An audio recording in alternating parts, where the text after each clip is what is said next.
Bab 10, Pukulan Fatal. Luyo berhenti sejenak dan kemudian mengangguk puas. Murid bisa menyelesaikan misi juga, dan guru bisa mendapatkan poin prestasi dari muridnya. Itu sangat masuk akal, sangat bagus. Dalam 1 jam, Yuan Er kecil benar-benar membunuh selusin pembudidaya yang berani. Pada saat itu, Luyo memanggil menu dan melihatnya sekilas. Poin prestasi telah terakumulasi menjadi 300. Pusat perbelanjaan. Beli avatar Taiji tingkat magang. Ding. Kamu telah menerima avatar Taiji tingkat magang. Saat dia menerima avatar itu, Luyo merasakan mata air mengalir keluar dari dantiannya yang kering saat aliran kekuatan mengalir ke seluruh tubuhnya. Dia telah menerobos. Dia telah melangkah ke alam mistik Enlightening dari alam badi tempering. Alam badi tempering hanya melatih tendon, tulang, dan kulit. Jadi mereka yang berada di alam ini tidak dapat menggunakan energi seperti pembudidaya.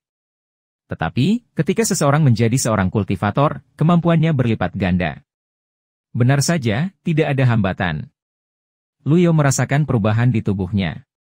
Setelah beberapa saat, aktivitas di dalam dirinya menjadi tenang. Nama, Luyo. Ras, manusia. Basis kultivasi, alam pencerahan mistik, bukaan hati. Poin merit, 0 sisa hidup, 613 hari. Item, kartu bentuk puncak Jitian Dao X2, kartu blok kritis, pasif, X5. Avatar to Transformed Powers berharga 1000 poin prestasi.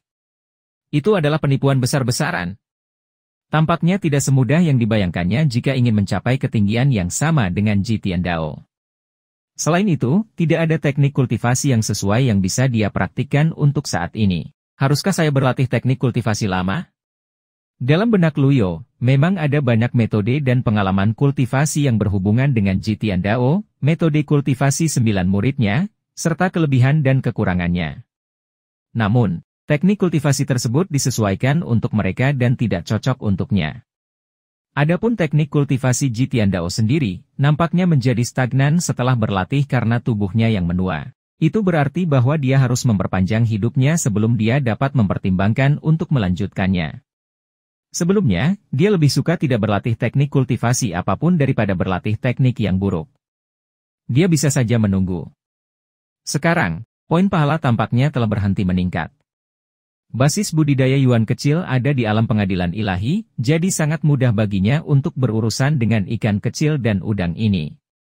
Saya harus memberi mereka lebih banyak pekerjaan. Karena para murid dapat membantunya mendapatkan poin pahala, dia harus memanfaatkannya dengan baik. Luyo perlahan berdiri dan melenturkan tubuhnya. Saat dia hendak melangkah keluar dari pintu, sebuah bayangan tiba-tiba menghambur ke arahnya. Swos! Seperti sambaran petir, bayangan itu pecah dari jendela di sisi barat pavilion dengan pedang pendek berkilauan di tangan. Dengan kekuatan Luyo saat ini, dia bisa langsung tahu bahwa penyerangnya adalah seorang ahli. Ada sejumlah besar energi di ujung pedang yang langsung masuk ke hatinya. Haruskah saya berteriak minta tolong? Bam! Pedang itu ditusuk di dada Luyo. Namun, dia tidak terluka. Kartu blok penting akhirnya dipicu. Pada saat itulah Luyo melihat penampilan penyerang. Murid tertua dari sekte pedang surgawi Yo Jifeng. Luyo berkata dengan heran. Yo Jifeng tidak pernah berpikir bahwa dia akan dikenali dalam sekejap. Dalam kepanikannya, dia menarik kembali pedangnya dan melompat ke belakang sebelum menusukkan pedang itu lagi. Mati! Luyo sedikit mengernyit. Alam pencerahan mistik, bagaimanapun, adalah alam yang paling tidak berguna di dunia kultivasi. Tidak mungkin dia bisa melawan Yo Jifeng, yang telah melangkah ke alam pengadilan ilahi. Dia seperti daging di balok pemotong seseorang. Yo Jifeng ini jelas ada di sini untuk membalas dendam. Dia adalah seorang fanatik yang berani yang tidak peduli dengan hidupnya sendiri. Bam! Itu merupakan pukulan fatal lainnya. Tapi, pedang itu sekali lagi dihancurkan oleh blok aneh Luyo. Yo Jifeng berguling ke belakang di udara dan merasakan mati rasa di lengannya. Bagaimana, mungkinkah itu? Pavilion langit jahat terdiam. Yo Jifeng menelan ludah saat matanya melebar dan ditembak dengan darah. Pedang di tangannya bergetar sedikit, dan dia tidak tahu apakah dia harus terus menyerang atau tidak. Apakah Anda ingin melanjutkan? Mata Luyo berkilau seperti obor. Kekuatan habis dari kaki Yo Jifeng, dan dia jatuh kembali ke pantatnya. Kesenjangan di antara mereka terlalu besar, begitu banyak sehingga dia benar-benar menyerah untuk menyerang. Kamu melebih-lebihkan dirimu sendiri, Lu Yao mendengus dan perlahan berbalik. Tenang. Saya tidak bisa membiarkan dia melihat kelemahan saya. Kau membunuh tuanku. Aku akan membalasnya meskipun nyawaku. Yao Jifeng mengepalkan pedang dengan erat. Kamu membuang-buang waktumu. Yao Jifeng bergegas maju dengan pedangnya lagi, bergerak secepat hembusan angin. Seorang ahli di alam pengadilan ilahi tidak ada bandingannya dengan kultivator biasa. Pada saat kritis ini, menguasai. Sosok biru muncul dari luar.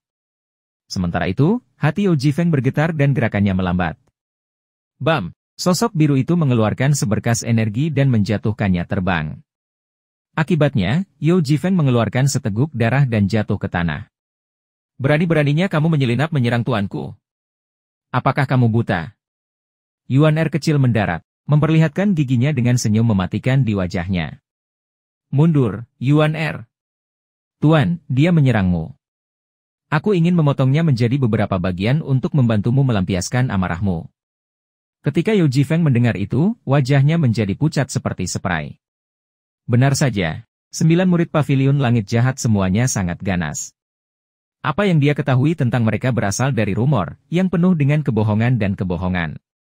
Tapi, dia menemukan bahwa rumor itu benar ketika dia melihatnya dengan matanya sendiri hari ini. Karena bahkan gadis kecil yang terlihat imut ini sangat menakutkan. Yao Jifeng sedikit menyesal datang ke sini untuk membalas dendam.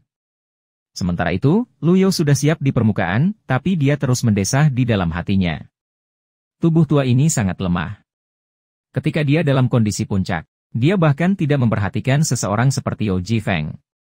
Tapi barusan, dia hampir dibunuh oleh orang ini. Untungnya, murid kecilnya tiba tepat waktu.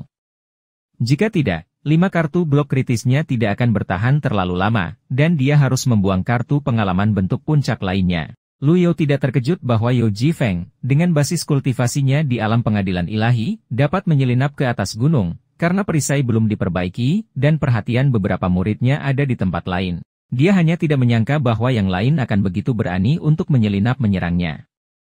Matanya tertuju pada Yao Jifeng. Nama, Yao Jifeng. Ras, manusia. Basis kultivasi, tahap pembentukan dao awal dari alam pengadilan ilahi.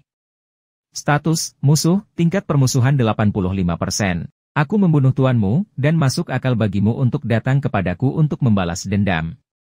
Namun, kamu telah melebih-lebihkan dirimu sendiri, dan ini tidak ada bedanya dengan bunuh diri. Tidak ada gunanya melakukan itu. Lu Yao duduk perlahan, mencari ingatannya tentang kenangan yang berhubungan dengan anak itu. Kebetulan Jitian Dao pernah bersinggungan dengan yang terakhir di masa lalu. Anda mulai melunakkan tubuh Anda saat berusia 8 tahun, melangkah ke alam pencerahan mistik pada usia 9 tahun, alam pengembunan perasaan pada usia 13, alam laut Brahma pada usia 18, dan alam pengadilan ilahi pada usia 20. Hal ini membuat Anda menjadi langka jenius bahkan di dunia kultivasi. Anda benar-benar bisa menunggu beberapa tahun lagi sebelum Anda datang kepada saya untuk membalas dendam. Mengapa Anda harus datang untuk membuat diri Anda terbunuh sekarang? Yao Jifeng sangat menyesalinya. Dia adalah seorang jenius yang dikenal di seluruh sekte pedang surgawi. Sementara itu, Yuan Er kecil bergumam, Tuan, Anda menyebut ini jenius yang langka? Ketika saya berusia 10 tahun, saya mengakui Anda sebagai tuan saya, dan saya berusia 15 tahun ini, tetapi saya sudah melangkah ke dalam dewa. Dunia pengadilan. Lu Yao. Ketika Yao Jifeng mendengar itu, sedikit kebanggaan yang dia miliki sekarang lenyap dalam sekejap. Jangan menyelah. Lu Yao memelototinya. Yuan Er kecil menjulurkan lidahnya dan melangkah ke samping. Kemudian, Lu Yao melanjutkan, Yao Jifeng, tahukah kamu mengapa aku tidak membunuhmu? Penjahat tua, kamu tidak harus munafik. Apakah kamu ingin membunuh atau menyiksaku? Lakukan sekarang. Yao Jifeng memasang wajah pemberani. Lu Yao menggelengkan kepalanya. Kamu benar-benar mengira Luo Changfeng adalah seorang pria sejati? Maksud kamu apa? Yao Jifeng memelototinya. Sungguh pemuda yang bodoh. Kamu bahkan belum lahir ketika aku bertemu Luo Changfeng. Apa yang kamu coba katakan? Jika aku memberitahumu bahwa orang yang membunuh ayahmu adalah Luo Changfeng, apakah kamu akan percaya? Ding! Sebuah side quest tersembunyi di Picu, menghasut pembelotan Yao Jifeng. Petunjuk, semua yang Anda lakukan berpotensi memicu pencarian tersembunyi.